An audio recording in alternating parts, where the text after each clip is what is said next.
नमस्कार, आप सभी सुन रहे हैं सुजस आवाज राजस्थान में प्रदेश की अहम खबरें। दिन भर की हाइलाइट्स के साथ मैं अरिंदम और मैं मेधा। आज आपको बताएंगे कि रिन्यूएबल एनर्जी पर क्या है राजस्थान सरकार की सोच, साथ ही क्या हुआ आज विधानसभा में, और जिलों का राउंड अप तो होगा ही, लेकिन सबसे पहले बात रिन्यूएबल एनर्जी कॉन्क्लेव की। अक्षय ऊर्जा यानी रिन्यूएबल एनर्जी आज वक्त की मांग है। राजस्थान में इसकी अपार संभावनाएं हैं और सरकार इस क्षेत्र में निवेशकों के साथ खड़ी है।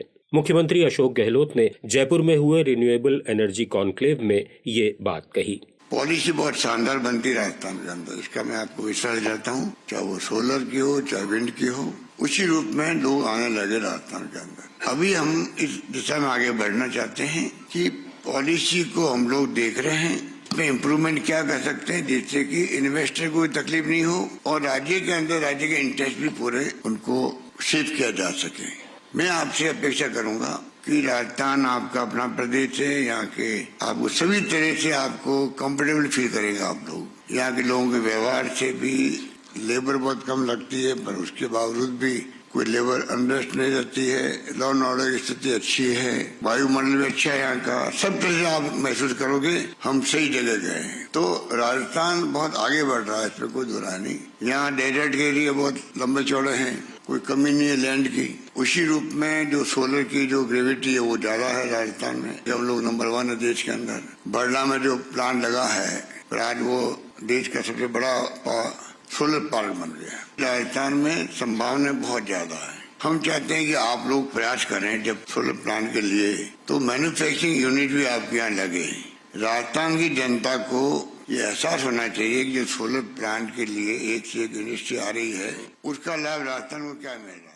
कॉन्क्लेव में ऊर्जा मंत्री, मुख्य सचिव और अक्षय ऊर्जा निगम के एमडी सहित कई गणमान्य मौजूद रहे। मुख्यमंत्री ने इस अवसर पर रिन्यूएबल एनर्जी का महत्व बताते हुए अपनी सरकार का विजन सामने रखा। रिन्यूएबल एनर्जी का कितना महत्व आप लोग समझते हैं, क्यों समझते हैं और क्यों समझना चाहिए। अलग अलग प्रयोग होते जा रहे हैं। इलेक्ट्रिक व्हीकल आने लग गए, हाइड्रोजन की बात होने लग गई, और विंड एनर्जी और सोलर एनर्जी।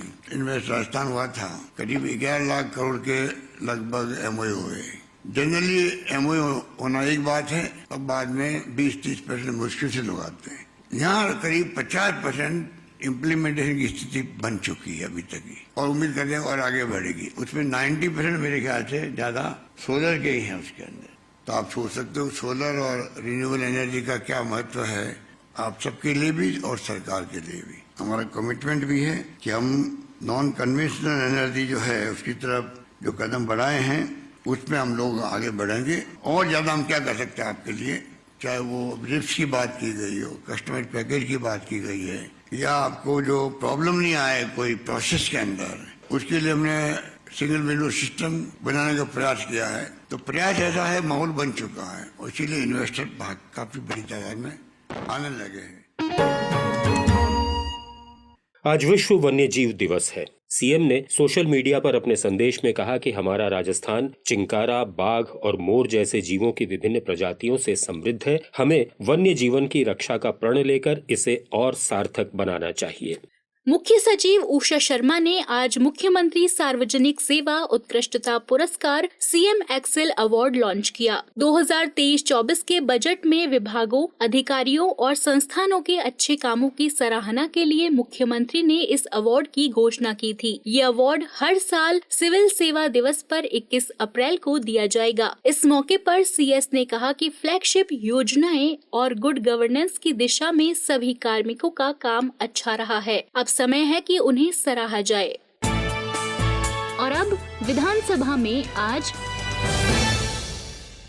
केंद्र से मंजूरी नहीं मिलने पर राज्य सरकार अपने स्तर पर नए आंगनबाड़ी केंद्र खोलेगी। मुख्यमंत्री ने बजट में 8,000 नए और 2,000 मिनी आंगनबाड़ी केंद्र खोलने का ऐलान किया है। महिला और बाल विकास मंत्री ममता भूपेश ने ये भी कहा कि किसानों के सभी बैंकों के फसली ऋण माफ करने और वन टाइम सेटलमेंट के लिए केंद्र को पत्र लिखा गया है। इस प्रस्ताव पर केंद्र से कोई रिस्पांस नहीं मिला है। राष्ट्रीयकृत बैंकों, अनुसूचित बैंकों एवं क्षेत्रीय ग्रामीण बैंकों का अल्पकालीन फसली ऋण माफ करने के लिए माननीय प्रधानमंत्री को पत्र लिखे हैं। राज्य सरकार ने अपने आदेश दिनांक 19/12/18 के अनुसार राष्ट्रीयकृत बैंकों, अनुसूचित बैंकों एवं क्षेत्रीय ग्रामीण बैंकों के अल्पकालीन फसली ऋण माफ करने का विचार रखती है। वन टाइम सेटलमेंट स्कीम एवं एक मुश्त ऋण माफी योजना के तहत 90-10 का ऋण माफी का प्रस्ताव वाणिज्यिक बैंकों, अनुसूचित बैंकों व क्षेत्रीय ग्रामीण बैंकों के कॉर्पोरेट कार्यालयों को भिजवाया गया, लेकिन किसी भी बैंक प्रबंधन ने इस प्रस्ताव पर अपनी सहमति नहीं दी है। जैतारण विधानसभा क्षेत्र में पिछले 4 साल में सड़कों की मरम्मत और रखरखाव के लिए 117 करोड़ 85 लाख रुपए के काम स्वीकृत किए गए हैं। पीडब्ल्यूडी मंत्री भजन लाल जाटव ने बताया कि 33 खराब सड़कों में 11 की मंजूरी जारी हो चुकी है। 4 सड़कों का काम पूरा हो चुका है, जबकि 7 का काम जारी है।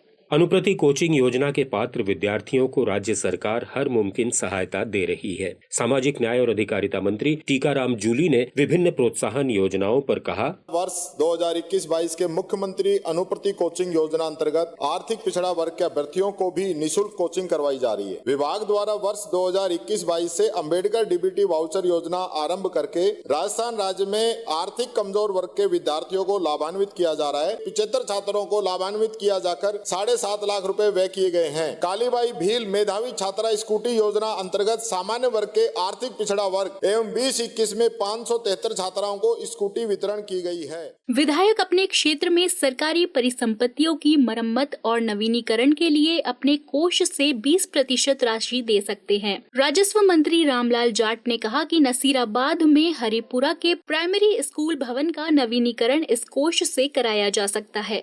झाडोल विधानसभा क्षेत्र में जिन कामों की प्रशासनिक मंजूरी जारी हो चुकी है, उनकी वित्तीय स्वीकृति जल्द जारी की जाएगी। खान और गोपालन मंत्री प्रमोद जैन भाया ने ये भी कहा कि चित्तौड़गढ़ में 32 गौशालाएं हैं। यहां अनुदान प्राप्त करने की आखिरी तारीख में शिथिलता प्रदान की जाएगी। रिकॉर्ड अनुसार जिला चित्तौड़गढ़ में कुल 40 पंजीकृत गौशालाएं तथा एक कांजी हाउस है। 32 गौशालाएं अनुदान की पात्रता रखती हैं। पात्र गौशालाओं में संधारित गोवंश के भरण पोषण के लिए वर्तमान में बड़े गोवंश हेतु 40 रुपए, छोटे गोवंश हेतु 20 रुपए प्रतिदिन गोवंश की दर से वर्ष में 9 माह का अनुदान राशि दी जाती है। अनुदान की राशि छोटे पशु की 16 रुपए से बढ़ाकर 20 रुपए प्रतिदिन, बड़े पशु की 32 रुपए से बढ़ाकर 40 रुपए प्रतिदिन की गई है। उपनिवेशन मंत्री सालेह मोहम्मद ने भरोसा दिलाया कि अनूपगढ़ में विशेष आवंटित भूमि के काश्तकारों को राहत देने के लिए कलेक्टर से परीक्षण कराया जाएगा। उन्होंने भाखड़ा और इंदिरा गांधी नहर परियोजना क्षेत्र में विकास और रखरखाव का ब्यौरा भी पेश किया। सांगरिया विधानसभा क्षेत्र में भाखड़ा नहर परियोजना के अंतर्गत 85,955.56 हेक्टेयर कमांड क्षेत्र में कुल 315 पक्के खाड़ों का निर्माण किया जाना था। शेष रहे 269 चकों प्रशिक्षित सीसीए 73,476 हेक्टेयर कमांड क्षेत्र में पक्का खाड़ा निर्माण कार्य बजट घोषणा वर्ष 2023-24 कराया जाना प्रस्तावित है। सांगरिया विधानसभा क्षेत्र में इंदिरा गांधी नहर परियोजना के अंतर्गत 14,111 हेक्टेयर में 97 खाड़ों का निर्माण वर्ष 2010 से पूर्व किया गया था। प्रथम चरण में 49 चक्कों में जिनकी सीसीए 63,379.95 हेक्टेयर है, पुनर्निर्माण किया जाना प्रस्तावित है। परिवहन राज्य मंत्री ब्रिजेंद्र ओला ने आश्वस्त किया कि अजमेर में ई रिक्शों के सुचारू संचालन के लिए सभी जरूरी कदम उठाए जाएंगे। वहां एक भी ई रिक्शा बिना लाइसेंस के नहीं चलेगा।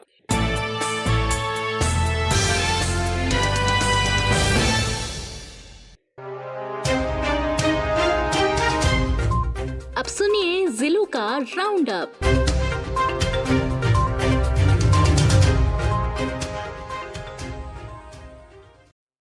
एसीबी ने हनुमानगढ़ में कृषि विपणन विभाग के क्षेत्रीय उपनिदेशक को 1 लाख रुपए की रिश्वत लेते गिरफ्तार किया। उसने कृषि विभाग से मिलने वाली छूट दिलाने के लिए यह रकम मांगी थी।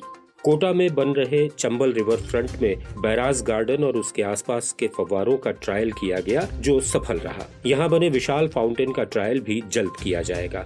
कोटा बैराज से नयापुरा की पुरानी पुलिया तक का काम भी अब अंतिम दौर में है। सवाई माधोपुर के रणथंभौर में स्कूली विद्यार्थियों ने उत्साह से विश्व वन्य जीव दिवस मनाया। करीब 150 छात्र छात्राओं ने पेंटिंग्स बनाई। इस मौके पर वन विभाग के अधिकारी मौजूद रहे। और अब बात खाटू धाम की। सीकर के खाटू में चल रहे लक्खी मेले में आज एकादशी पर लाखों भक्तों की मौजूदगी में भगवान को नगर भ्रमण कराया गया। इस मौके पर बाबा का मनोहारी श्रृंगार किया गया। श्याममय खाटू नगरी में आज करीब 10 लाख भक्तों के दर्शन करने की संभावना है। नमस्कार।